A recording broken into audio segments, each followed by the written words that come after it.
નમસ્કાર મિત્રો, હું કૌશિક વસાવા. મિત્રો, હું વાત કરીશ.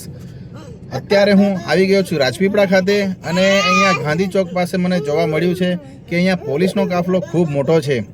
તો મિત્રો, મને લાગી રહ્યું છે કે આજે નાના મોટા સંગઠનો દ્વારા જે ભારત બંધનું એલાન આપ્યું છે શાળા કોલેજોમાં, તો કંઈક ના કંઈક મને લાગી રહ્યું છે કે એને લઈને આપણા રાજપીપળા ખાતે પણ અહીંયા પોલીસનો બંદોબસ્ત અને પોલીસનો કાફલો જોવા મળી રહ્યો છે. મિત્રો, આવો તમને બતાવું. તો મિત્રો, વિડીયોમાં બન્યા રહેજો. હું હાલ પહોંચ્યો છું ગાંધી ચોક રાજપીપળાના અને તમને અહીંયાથી પોલીસનો કાફલો બતાવું મિત્રો, કે શું અહીંયા પણ સ્ટુડન્ટો બાળકો અહીંયા આંદોલન કરી શકે છે.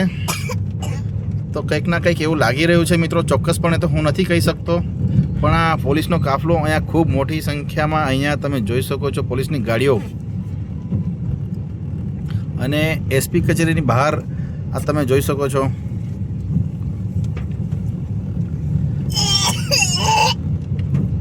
જો મિત્રો, ખૂબ મોટી સંખ્યામાં અહીંયા પોલીસનો બંદોબસ્ત એવું લાગી રહ્યું છે મને.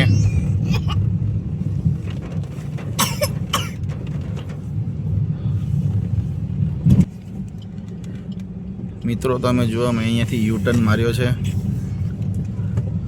કલેક્ટર ઓફિસ પાસેથી.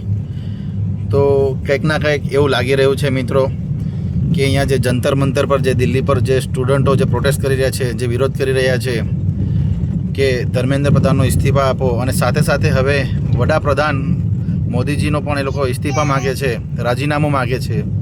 તો કંઈક ના કંઈક એને લઈને આ બંદોબસ્ત છે કે શું, એ હજુ આપણને ખ્યાલ નથી મિત્રો. પણ આ મને લાગી રહ્યું છે કેમ કે આજે ભારત બંધનું એલાન છે શાળા કોલેજોમાં.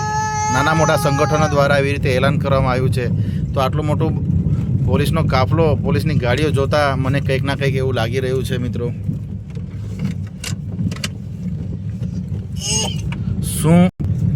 શું રીઝન હોઈ શકે હજુ ખ્યાલ નથી મિત્રો.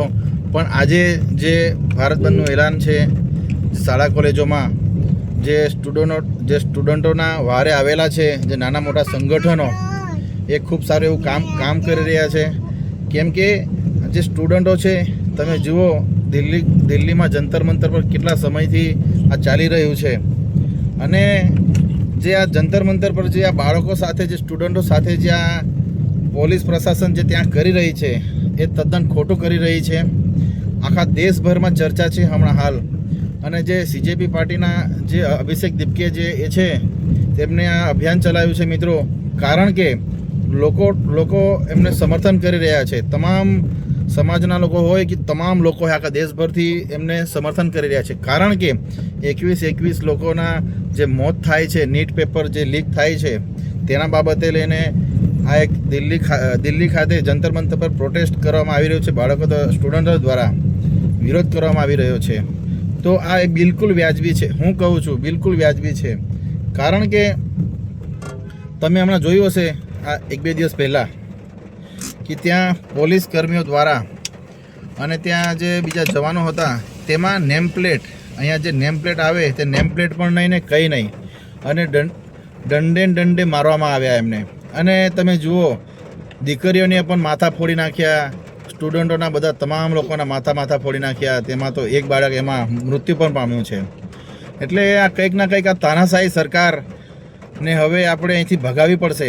કારણ કે લોકોની એક જ માંગ છે કે નીટ પેપર લીક થયું છે તો ધર્મેન્દ્ર પ્રધાનને રાજીનામું આપવું પડશે. તોય છતાં સરકારની ઊંઘ ઉડતી નથી. બસ મારે એટલું જ કહેવું છે કે જો જંતર મંતર પર અમારી વહેલી તકે જ એન્ટ્રી થશે એવું અમને લાગી રહ્યું છે. અમારી આખી ટીમ અમારા સંકલનમાં છે, અને જો સંકલન અમારું સક્સેસ થઈ જાય એટલે અમે જવાના છે જંતર મંતર દિલ્હી ખાતે. સ્ટુડન્ટોના પ્રોટેસ્ટમાં અમે ભાગ લઈશું અને અમે એમને ન્યાય અપાવવાનું કામ કરીશું. કારણ કે તમે જુઓ, વરસાદમાં આટલા ભૂખ હડતાલ પર, સોનમ વાંગચુક પણ ત્યાં કેટલા સમયથી ભૂખ હડતાલ પર હતા. તોય છતાં ત્યાંના વગર વર્દી આવ્યા સિવિલ, એમાં સાદા ડ્રેસમાં, અને એમને સોનમ વાંગચુકને ઉંચકીને લઈ ગયા અને દવાખાનામાં એમને દાખલ કરી દીધા. ત્યાર પછી હમણાં જે ટ્રાફિક તમે જુઓ, ત્યાર પછી અહીંયા જંતર મંતર પર જે લાઠીચાર્જ કરવામાં આવ્યો, એકદમ ખોટી રીતે લાઠીચાર્જ કરવામાં આવ્યો. અને આનો બદલો નેક્સ્ટ ઇલેક્શનમાં, જે નેક્સ્ટ ઇલેક્શન આવે છે, ચૂંટણી આવે છે, આ ચૂંટણીમાં એનો બદલો અમે વારીને રહેશું. તમામ દેશભરના લોકોએ હવે બીજેપી હટાવો, દેશ બચાવો કરવું પડશે. કારણ કે તમે જુઓ, કંઈ નાનું મોટું કંઈ પણ હોય તો આ લોકો તાત્કાલિક એક્શન લઈ લેશે, અને જ્યારે એમના અંદરનો જો કોઈ વ્યક્તિ હોય ત્યારે એક્શન લેવામાં તો એ લોકો મૌન રહે છે. તમે જુઓ, એક પણ બીજેપીનો નેતા ત્યાં આવ્યો નથી, એક પણ બીજેપીના નેતાએ કોઈ ત્યાં નીટ પેપર બાબતે કોઈ બોલ્યું નથી. કેમ બીજા સંગઠનો ત્યાં આવે છે અને એમનાથી કેમ બોલાતું નથી? બીજેપીના નેતાઓથી કેમ મૌન છે?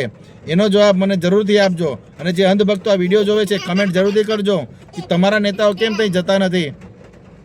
એક પણ બીજેપીનો નેતા બોલવા તૈયાર નથી. નીટ પેપર એટલે 21 લોકોનો જીવ જાય છે, અને જે મા બાપ લાખો રૂપિયા ફી ભરીને આ બધું એક્ઝામો કરાવે છે, છોકરાઓને ભણાવે છે, એ તો દેખાતું નથી. બસ મારે એટલું જ કહેવું છે. જરૂર પડશે તો આમું આદિવાસી અમે જઈશું જંતર મંતર પર, અને અમે અમને બતાવીશું. જય હિન્દ, જય ભારત.